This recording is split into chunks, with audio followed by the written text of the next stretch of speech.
Okay, I hope everyone had a great lunch. It's very nice to be back in this space with amazing people. I'm also happy to see a lot of familiar faces. My name is Karina. I'm with Context Ventures. I will be the moderator for the Consumer Entrepreneurs panel. Quickly about me, based in New York, background in marketing, VC, design. I'm also the CEO of Media Mobilize, which is a media and marketing agency. So we have an amazing team of panelists, so let's start with introductions.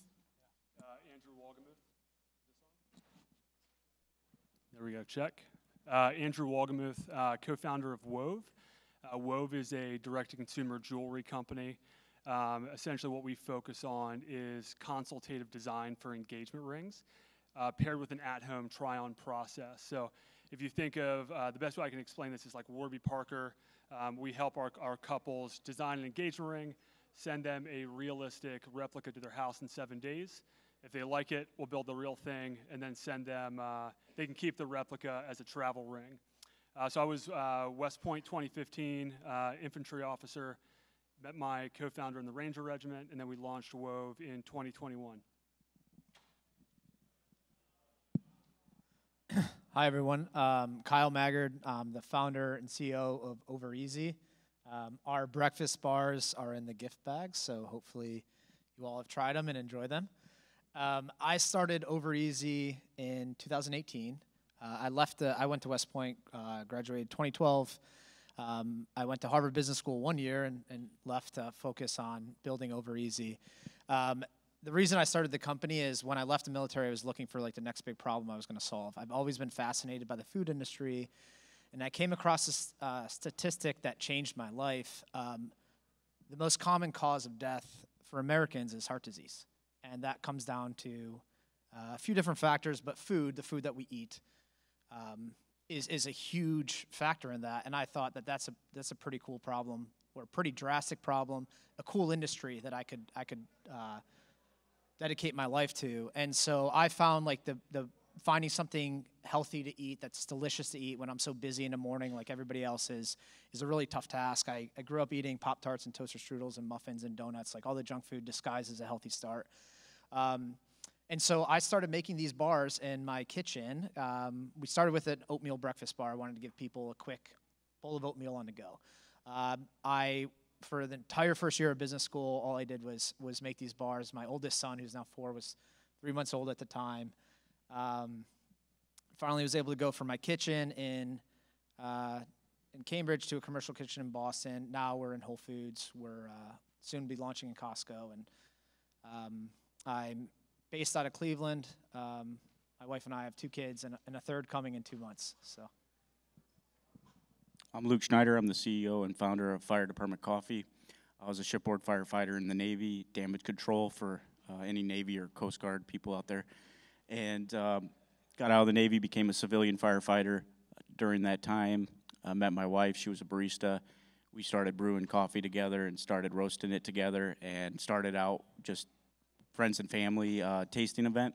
I wanted to do a coffee that spoke to being a firefighter and gave back. So in 2016, launched Fire Department Coffee with a mission to make great coffee and support our fellow firefighters and first responders.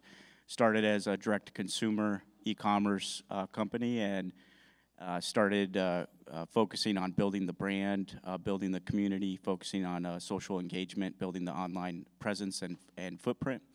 And now we've been able to turn that marketing engine into a revenue stream. For us, so our marketing actually makes money, and then we now have been expanding into retailers, mass grocery, convenience, clubs we're getting into, and yeah, that's it. Awesome. So you guys have already launched your businesses, but would you guys say that now is a good time to build a consumer brand? Definitely. There's so much room for innovation out there right now, and the big companies there's disadvantages that they have. They're not able to react the same way smaller companies are. They face other challenges like supply chain, and so definitely there's a lot of room, and you see that in a lot of CPG right now with a lot of these new brands really disrupting the market and bringing new innovation. So there's a lot of room for market growth and new innovation. And I'll comment from like the food and beverage side. I just tell people to go into a convenience store and find 5 healthy things. Like, you know, how many people used to drink Coke and now don't drink Coke, or used to go to McDonald's and now don't? I mean, there's 370 million people in the country who will eventually, hopefully, follow the same trends. So I think especially on the food and beverage side, like there's a ton of room for innovation. Yeah, jewelry is a pretty specific niche, but I think what I would say for our industry is that so many jewelers, I think like 99.3% of jewelry companies outsource all of their labor, build it overseas. There's literally one region in China where you can find Cartier, Tiffany, Blue Nile, all made within like a 1/4 mile radius. And so for companies like that, it's really difficult because you have supply chain issues. For companies like us, where we're still at the stage where we build everything stateside, we've just shifted our focus to unit economics versus growth. And I believe fully that those companies that focus on unit economics the next year or so, if they can navigate 2024, will hopefully come out victors on the other side in a couple of years. So Andrew, when you're building out Wove, obviously there are a lot of big brand names out there, right? So what would you say was your biggest challenge, and how did you or how are you overcoming that? Yeah, I was just talking about this. I think one of the things that we did, I don't know if it was our biggest mistake or the smartest thing we ever did, is we dedicated about 50% of our pre-seed funding to branding because we compete with luxury brands. And so my hypothesis at the time was, you know, if we want to compete with Tiffany's and Cartier, we have to have a brand that looks like it belongs. We need a brand that can demand a $10,000 price tag on an engagement ring without people looking at our site and being like, you know, what is this? Is this real? So that was something in the beginning that I really hesitated with, you know, spending literally quite hundreds of thousands of dollars on developing a brand. And Tim is probably in the back having a heart attack because he was one of our early investors. But getting a branding agency that could warrant an expensive price tag.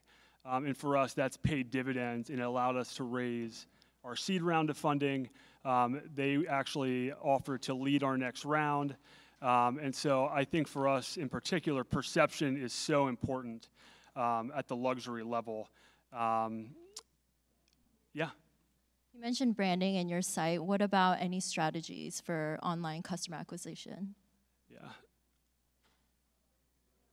So word of mouth is a huge part of our business. About 50% of our clients are word of mouth, which in a lot of ways that's great. It means we're doing something right.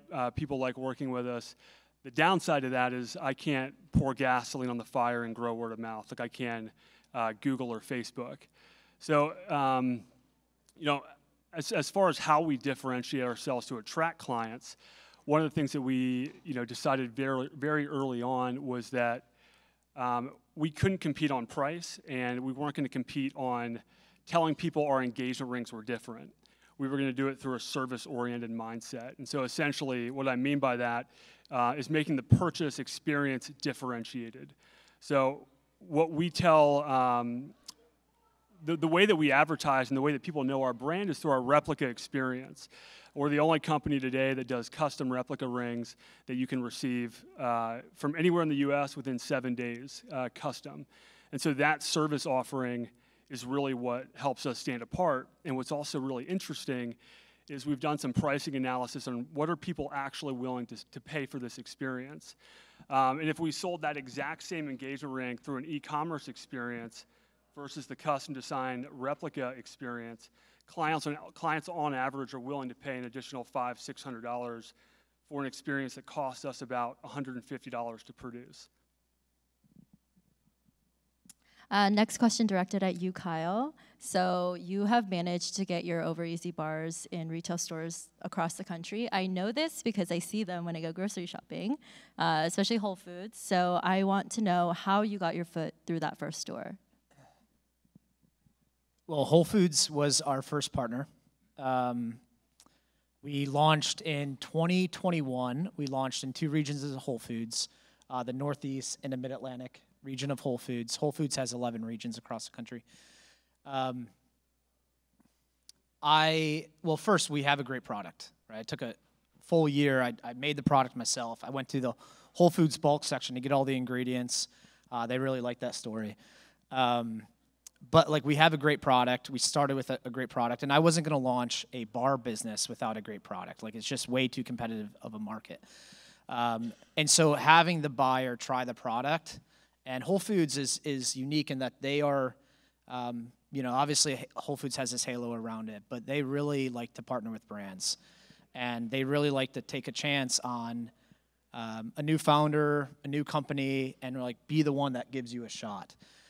So they really enjoyed the product, and then I sold them on the fact that and the commitment that I would do whatever it takes to be successful at Whole Foods. Like, I will stand at every Whole Foods, for 8 hours a day, giving samples out. And that's really, we did that. We did countless samples at Whole Foods in those 2 regions, and Whole Foods took us national 9 months later. But I really believe it is, having a great product, being comfortable and confident going into that first meeting, and then like living up to the expectation they have that, like, now the ball was in our court. It's like we were responsible for those sales. We were responsible for building the brand. Whole Foods is giving us the opportunity and the shelf space to do so, but making sure that every customer that comes into and buys Over Easy is familiar with the brand, is excited to try the product, making sure we're doing demos, making sure we're hitting customers outside of stores. So all of that together really gave them the confidence. They're like, okay, we're going to take a shot here. I know Brendan already asked this question in the High Growth Startups panel, but I think it's so important because I know we have people in the audience who are fundraising right now. And so I'd like to hear from each of you what advice you have for fundraising, or what are the do's and what are the don'ts? I'm probably not a good person to ask. We've been pretty much bootstrapped, so we've been a bootstrapped company, really focused on building a sustainable company that can scale. So we built scalability, and a little story there is I maxed out all my credit cards, had a $20,000 loan from my parents, and paid that back, and maxed out about $100,000 in debt between all of our savings and then the credit card debt. Luckily, it paid off. We were able to pay all that off, so I, as far as fundraising goes, we're actually doing or planning a growth round right now. So we're expecting to quadruple our revenue this year, and but I'm not very experienced when it comes to raising capital. So. Well, I have a ton of respect for you, and I think now looking back, I mean, we have great investors, but you are selling a bit of the business, a lot of it, of the business that you own, and as it grows, right, you kind of look back and you're like, wish I would have kept a little more. For me, we've raised a seed round, and early on when I was talking to investors, when I still had, I would send everybody bars and parchment paper and sandwich bags, potential investors, and it was very much like, hey, here's a vision. I want to build the Kellogg's of the 21st century. And those that believe that, 1, I could do it, or 2, that's a worthy endeavor, that like, hell, someone's going to eventually replace Kellogg's, could be this guy. That was really like the big vision early on, still is the vision today. But now, like, raising money, especially, that was like the pre-seed round, the first checks, family and friends, angel investors. Now that we did a seed round, it's more of like, well, is a business positioned to be a real profitable business in the next 12 months, right? Next 18 months. Very much focused on, do we have a machine where, I think someone said it today, a function where you can put X dollars in and get Y dollars out, right? So like, what are the vision's got to be there, but like, why, especially in the bar category, which is so competitive, like, why are you going to succeed when there's 50 other options on the shelf? So that's really what drives the narrative now. Similar to Kyle, we just tried to get products in people's hands. So Essentially what we did is built a ton of replica rings that looked big and flashy and real, put them in our packaging and shipped them to the top VCs that we wanted to get their attention, as well as our branding agency. And that was something that worked wonders for us. People were amazed to get this packaging. They were always concerned because they're like, is this a $50,000 engagement ring showing up to my door? And we got to reassure them that no, that this is what our replica experience looks like. So for us, that was massive. But I think the biggest thing for me, this is my first startup. Luckily, I had a co-founder that had some experience navigating the fundraising process. But I think just being willing to hear no again and again and again. It sounds cheesy, but when it rains, it pours. And for us, our pre-seed round, I think we pitched close to 40 investors before we got one yes. And then eventually getting that one yes, all of a sudden you have multiple people, coming wanting to invest. But for our seed round, we were fortunate enough to be kind of choosy with who we got to lead. And I think at that stage for us, you have to look at a couple different things that are important. For us, it was, who do we want on our cap table that's going to add real legitimate value to the business? And so we ended up taking $1 million lower valuation from a company to get essentially a VC that were operators themselves.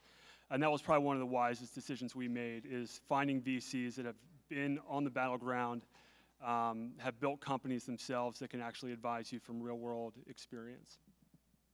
Yeah, I think it's interesting to hear from all three of you, just because, everybody needs to remember that there's not one set fundraising route, right, that everybody had to go towards.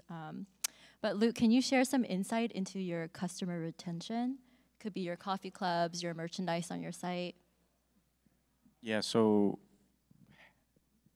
half our business is subscription-based, so coffee is a consumable, and so we've got that going for us, which is nice for lifetime value, and getting them to sign up for a subscription is key for us, getting the subscription, and then just being everywhere anywhere and everywhere possible.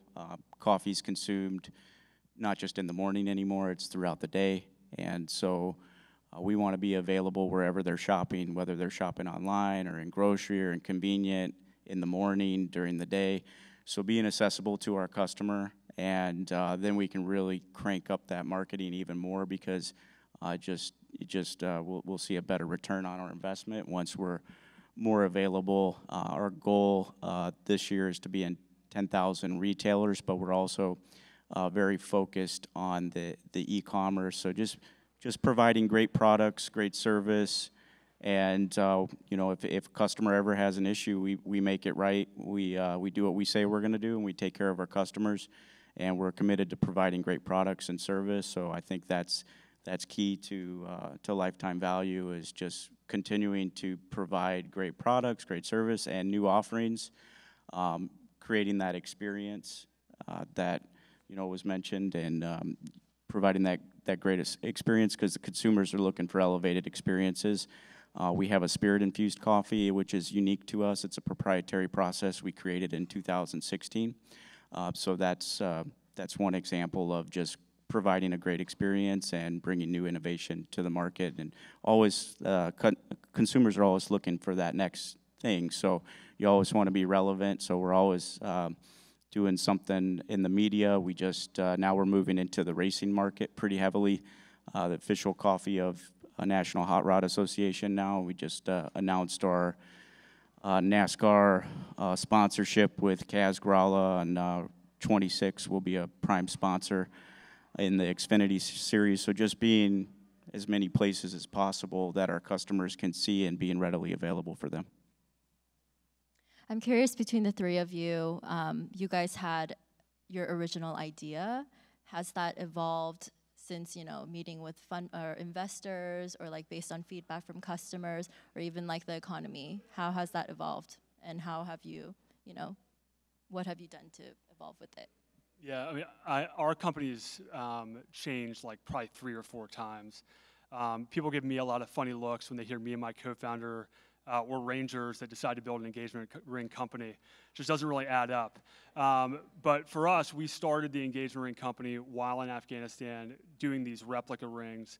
And so for us, originally, the idea was, we're going to send 5 engagement rings. You pick one, we'll sell you that one. And that evolved very quickly because we realized there's millions of variations of engagement rings, and 5 doesn't really cut it. People want to have a say in what it looks like beyond just, what shape is the diamond. And so for us, we've pivoted multiple times. I think we've done a good job of doing it quickly and inexpensively. But yeah, I think you just have to be willing to pivot. Yeah, we change all the time. Like, the core business, as far as like a core product, hasn't changed. We've added new SKUs, we've added other sizes, added other products. But like our go-to-market strategy has shifted. Initially, I was in the Army 4 months before I started OverEasy. Like our go-to-market strategy was like, well, I'm just going to build this direct to consumer. And then we just started lighting money on fire and realized like our bar is an impulse purchase. It's not really set up for direct to consumer, and we were just getting clobbered by Facebook and Instagram. And then we were focused on food service, where we would go, like our first customers were actually college athletic departments. And then professional sports teams, and then some offices, and then COVID happened, and then shut all those opportunities down. So we had to pivot again. Those are coming back now. It's a big focus of ours. But a lot of that has, like, the go-to-market strategy has shifted because we've tried different things, and we've tried to stay nimble and humble on, like, well, this is what we think now. Let's go prove if it's actually sustainable and scalable. A lot of the times we learn it's not, and then it's about, okay, now we got to go solve another problem or find another way to do it. But we learn all the time from buyers, like the Whole Foods buyers, to Costco buyers, right? They always have input. They're the experts. Like we have our brand, we have our customers. They have 50 different brands, right? And millions of customers. And so we take their advice very heavily. Obviously, investors who, I have OverEasy, and they have 20 portfolio companies, and they've seen the same thing, or they have contacts who lend us some valuable advice. And then every opportunity we can to talk to customers. I would say this is the thing that I didn't do a good job of early on. I thought I had like the problem and the solution figured out because I was one customer and it made sense to me. And right now, like what I prioritize is getting in front of as many customers now as possible. And like we do marathon sponsorships. So I'll go to LA tonight to do the Surf City Marathon over the weekend. And that's like 10,000 customers who are going to try our product, right? And getting feedback from people. So really trying to get as much advice and input from buyers, investors, and ultimately, most importantly, customers. That's how we shift our business. For us, it hasn't really changed. It's just become more complex and focused. For example, we knew from the beginning we needed to build a community on social media, and so we were focused on doing videos and making fun, entertaining videos. Well, that became more organized, and we now plan, like this year, we have 4 primary major productions that we will film, and we'll film a lot of content at each one of those. And then we'll have some different video productions throughout the year in addition to that. But we now will plan, and with our social media reach growing, it's become a revenue stream to where now we have quite a few corporate partners, and a lot of them, most of them are Fortune 500 companies that see the firefighter market as very appealing because a lot of people trust firefighters, and they think that if a firefighter uses it, that it must be good. For example, actually I won't use any examples because I don't want to call anybody out, but yeah, it's just so that's now become where it's become more intentional and focused, and actually it has become a revenue stream, which allows us to really scale and ramp it up, and that's really fun to find those sweet spots and then build a team around it, and then it's really especially fun for me because then I can remove myself from the team with just assist or help give focus if needed. But a lot of times once those engines are built, then they just run themselves, which is really fun and nice. Luke, you mentioned social media, and then Kyle, you mentioned that your go-to markets have changed. How do you feel about the current generation? Do you feel like you have to change your branding? Do you feel like you need to stay on top of social media to stay on these trends and cater, to these new generation of customers?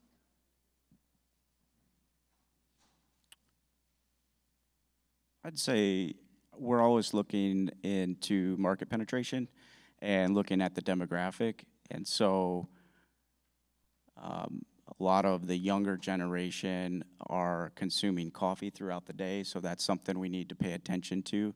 There's a lot of growth in ready-to-drink, so in the coffee market, you have instant coffee, you have your single-serve pods, and you have it's roast and ground, but it's just bagged coffee.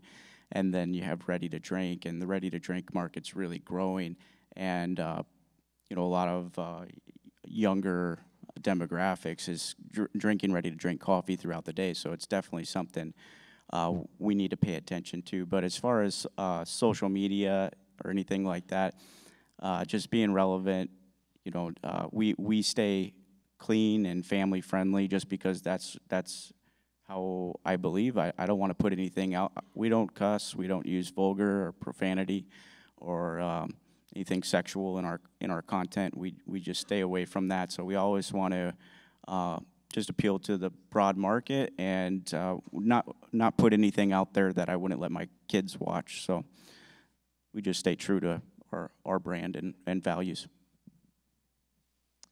Yeah, I think the point on staying true to your brand and your values is, I would say, like, it's a part of focus.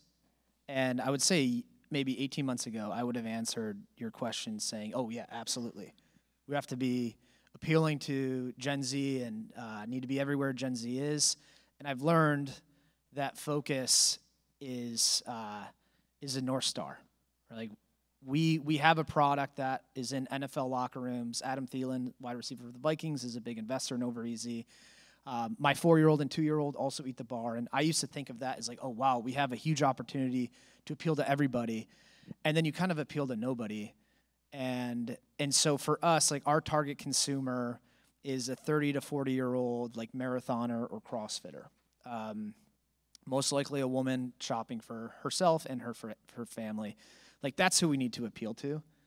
And if it's going to naturally spill over into Gen Z, it's going to spill over into the kids market, it's going to spill over into the 60-plus market as well. But like really focusing on let's service our customer, and then everything else is like icing on the cake. And we will eventually branch out the way that Nike started with runners, and now everyone owns Nikes, regardless of whether you're a runner or not. And so we're just trying to keep that level of focus. That's definitely the big thing that I've learned, and it's paramount for our success. For us, culture is obviously very important because our whole demographic is pretty much 25 to 35. And so staying in tune with cultural trends is extremely important. And it's actually a huge way that we differentiate ourselves as a company. The jewelry industry as a whole has hardly changed really in the last 100 years. It's man buys, woman rock, you get married, and that's like the end of the story. For us, it's 2023. Couples do things differently now. Couples look different than they looked even 10 years ago. They behave different. They make decisions in a way that they previously didn't make decisions. And so for us as a brand, we're really trying to create a brand that's highly equitable, that basically creates a process around two partners coming to this decision together as equal partners, designing the ring together. You can still make the proposal a surprise, but ultimately, you want a ring that the partner wants to wear. And so that's a lot about that's been really important to us, and I think it's something that our customers notice. The whole replica experience, we encourage couples to do it together. design the ring together, do the design consultation, pick your favorite date spot, get the replica, and try it on together. And so that's been something that's been really cool to see, is couples kind of navigating this decision together, just like they would if they're buying a house, a car, getting married. And so that's something we're really, really excited about. And couples, they still have the flexibility. Like if you want to buy it together and then, one person purchases or one person proposes, that's okay. But I think opening up the door to, a flexible purchase path is something that our couples love. And then this is another question to the broader panel. Do you feel that veteran entrepreneurs are different from other entrepreneurs? I think so. I think the experience with working with teams is critical. I've seen the same from the fire service. It's very team-oriented.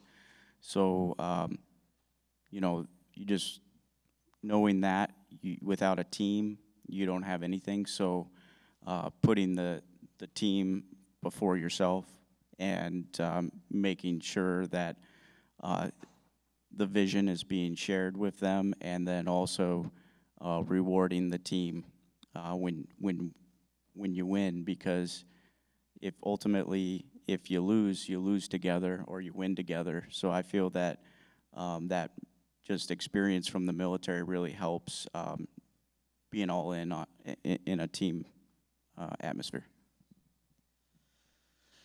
I think there are qualities that veterans have that contribute to success. So, because I don't want to say that if you're not a veteran, you can't also possess these qualities, right? But I think like the most important thing for me is just resilience, right? Like it's a roller coaster, and as soon as we're on a high, like I just know the low's coming. And when we're at a low, I'm like, I just got to go a little further, and then we're going to have a high. And it's been that way for 4 years now. And I would say like that resilience, that sense of perseverance, that understanding that like you have to go through hard times to be a hard person, is very much true in the military and in entrepreneurship as well. And then the personal accountability side, and like taking care of yourself. Like there's been times where I have worked so much. Like when I started the company, I would get back from class. My son was 3 months old. I'd hang out with my wife and my son and put my son to bed with her, hang out with her, and then I would cook all night until it was time to get in the shower to go back to class. And at like the next morning at 7 a.m., and that's like that's a recipe for burnout. And I think like what veterans do is, I mean, at times you have to do that, right? Like I had to do that to start the company. But like really taking care of myself, sleep, staying in shape, making sure I have a social life, making sure like I am not like dedicating a lot of time to my family. Those are things that like veterans have to learn how to balance. And like you can't lead other people if you can't lead yourself. Like that's a big principle that I've learned, where it's like you will burn out in this life if you don't take care of yourself first and foremost. And I think that's paramount in the military as well. Yeah, I agree with that wholeheartedly. I felt like in the Ranger Regiment, I was sleeping like 5 hours a night, was super busy, but I always had energy. I was like ready for the next day. I loved going to work. And for the first year of entrepreneurship, I got more sleep. Not always, but typically got more sleep than I was in the Ranger Regiment, but I was just burnt out. Wasn't working out, wasn't eating, and eventually it caused the company to suffer.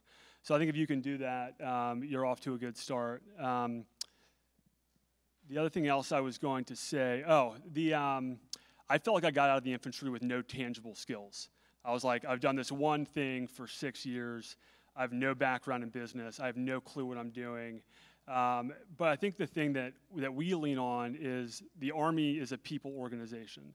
And what the Army gives a lieutenant or a captain is the ability to navigate so many leadership, personal scenarios that you'll never probably experience if you got out of college and went and got a job somewhere. And so for us, I think if you can navigate, if you know how to work with and treat people well, you can do anything. I mean, if you're self-aware enough to know what you don't know, you can always go out and hire somebody to your team that can help you solve those problems. But if you don't know how to work with people or manage people, I think it's going to be a difficult journey. Yeah, I think that's great words. I think it's so applicable to everybody. Last question before I open up the floor to audience questions. What are you all hoping to accomplish this year? It could be something you need help with. It could be a milestone you're trying to reach. I'll start. We are, so we're national with Whole Foods now. We're launching into Costco, likely launching into Costco. Nothing is 100% until it's on paper, or actually in the warehouse. But that's a big milestone for us. Like Costco is, a huge opportunity.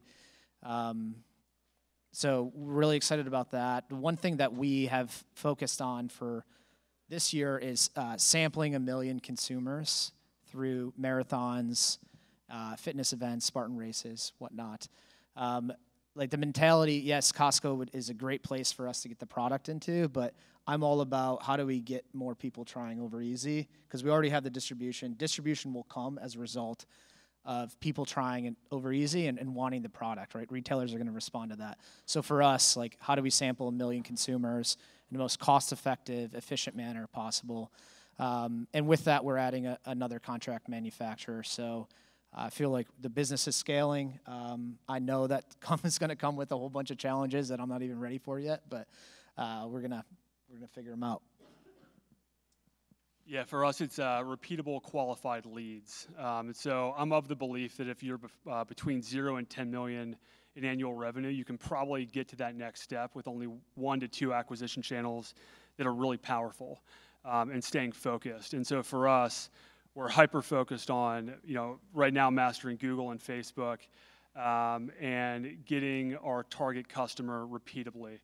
And we're doing that through a couple different ways. One, zeroing in on our marketing strategy, ensuring that our ads actually attract our target customer, and then also through our digital product experience, making sure that those that get to our website, that complete the quiz, that end up booking a consultation, are actually qualified candidates that want to work with us and know what we do. Our goals for 2023 are grow the brand, grow the revenue, manage cash flow, and one of our goals is to give back $2 million to first responders by 2025. And then we're also getting a fire truck this year that will be deploying to disasters. So just having the brand contact as many people as possible and be able to impact their lives, be able to impact the lives in our community, the lives of our team, and the lives of people that support us, and and making sure that we always give back to our community. The veteran community and the first responder community is really close to our hearts. So want to make sure that we continue to be able to do more and have a greater impact. Awesome. Okay, let's open the floor to any audience questions. Yep.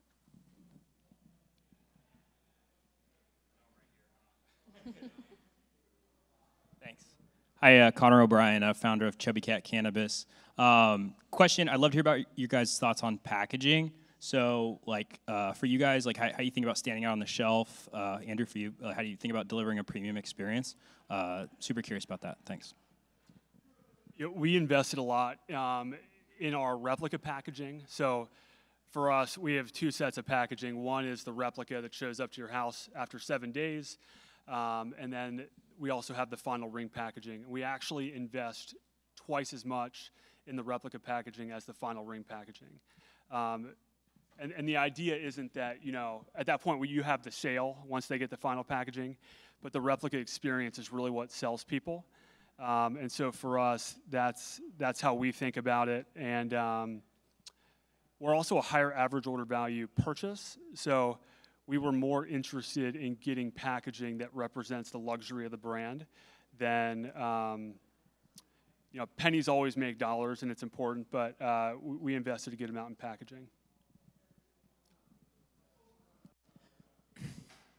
Especially in a crowded category like bars, packaging is, very important. I'll say that we are on our second iteration of, major iteration of packaging, and we'll soon be on our third. What I've learned is that it can be flashy. Like our packaging now is like very eye-grabbing. You know, it's flashy. What it doesn't do is like tell you what it is.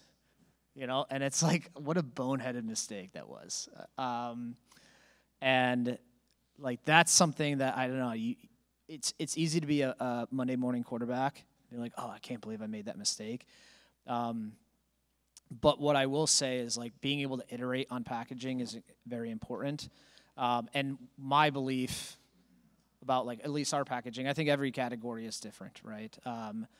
But like the consumer, if people don't know your product, like they're shopping for the product that they want to have, whether that is water, whether that is granola bar, whether, you know, whatever it may be, pasta.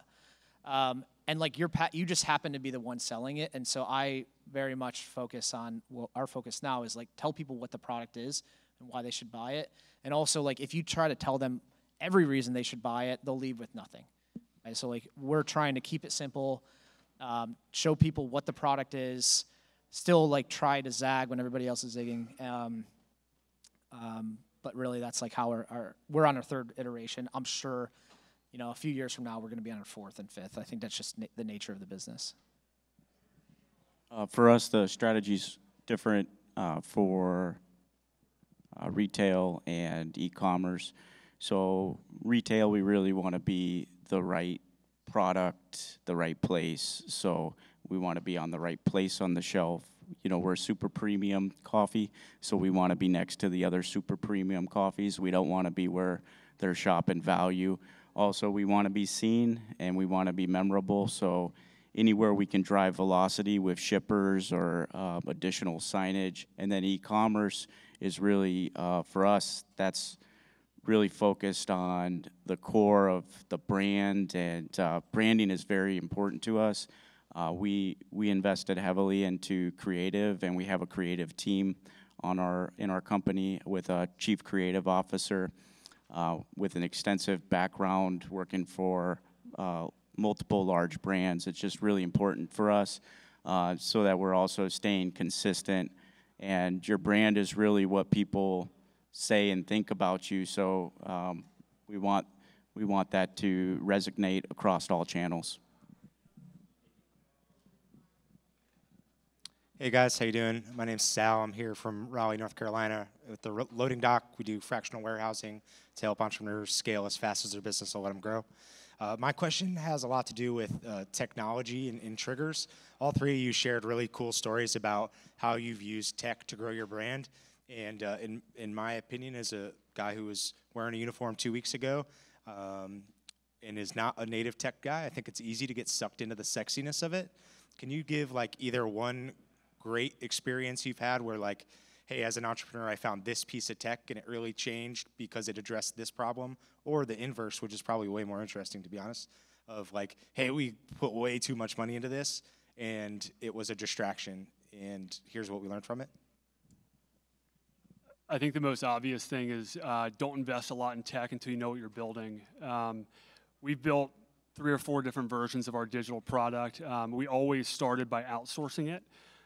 So half of our team was in India for like the first year, and they were excellent engineers, did really nice work, but it was less expensive and allowed us to iterate quicker. The other major value for us was, you know, we were able to essentially, because of the time difference, a lot of the work was done while we were sleeping, and so we would wake up to results and then be able to communicate changes back. And actually, the timing worked out great. But I think for us, it's just making sure you don't invest a ton in the digital product until you know exactly what it is, because it'll change, you know, so many times. So first party data is so important right now, and making sure that you own your list and own as much of that first party data as possible. But also people are getting ads everywhere, their inboxes are getting full, now their phones are getting, you know, messages all the time, and so you want to be relevant, and also there's just so much noise out there. So being in front of your customers in ways that you wouldn't normally do, like a year ago, I would have said, yeah, print is a waste of money.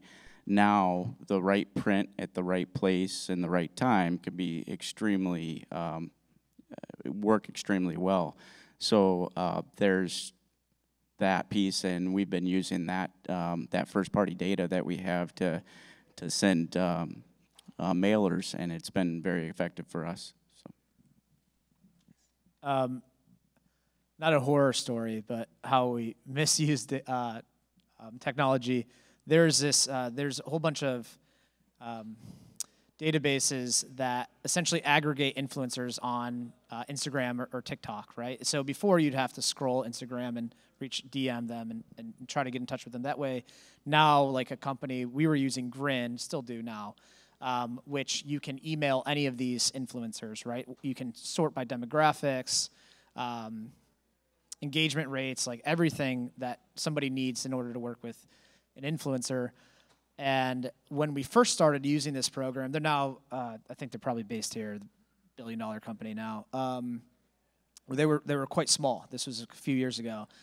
And we thought it was so cool that like we went from working with like 5 or messaging 5 influencers to 1,500, and it just became a nightmare. Like, there's a whole mentality of like shoot bullets before cannonballs and like test things before you go all in on them. We learned that lesson the hard way, where we were spending thousands of dollars a month, like thinking that we have this secret weapon on how we're going to work with all these awesome influencers, and it was just lighting money on fire. So I would say technology can certainly be an enabler, but I think it can also lead you down a path of thinking that you have the easy way to do something, and that's just never the case, at least in my experience. I know we have a question in the back over there. Hi, gentlemen. Congratulations on all your success. My name is Samantha, and I work for TJX Company, so TJ Maxx, Marshalls, Home Goods. So my question is for the consumer products at retail, gentlemen.